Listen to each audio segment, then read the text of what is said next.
আসসালামু আলাইকুম। আমি আরহাম ছানিম। কোথাও ঘুরতে যাওয়ার কথা শুনলেই আমি অনেক খুশি হয়ে যাই। আমি বাবাকে বলি, বাবা আমি বাস ঘুম দিব। বাসে ঘুম দিতে আমার খুবই মজা লাগে। গ্রামের বাড়িতে যাই বা অন্য কোথাও ঘুরতে যাই, আমার সবচেয়ে পছন্দ স্লিপার বাস।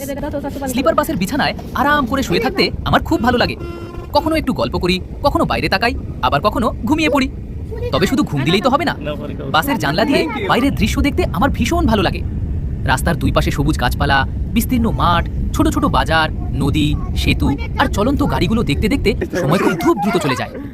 রাতের ভ্রমণ হলে বাইরের আলো দেখতে অনেক সুন্দর লাগে, আর দিনের বেলা হলে প্রকৃতির সৌন্দর্য উপভোগ করতে করতে যাত্রা শেষ হয়।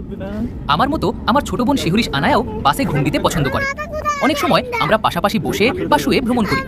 আমরা দুজনেই ভ্রমণের সময় নতুন নতুন জায়গা দেখতে পছন্দ করি, তাই বাসে চড়ার আনন্দ আমাদের কাছে একটু বেশি। ভ্রমণ মানেই আমার কাছে আনন্দ, নতুন অভিজ্ঞতা আর অনেক সুন্দর স্মৃতি। তোমরা কি বাসে ভ্রমণ করতে পছন্দ করো? আর বাসে ঘুম দিতে কেমন লাগে কমেন্টে জানাতে ভুলো না। আল্লাহ হাফেজ।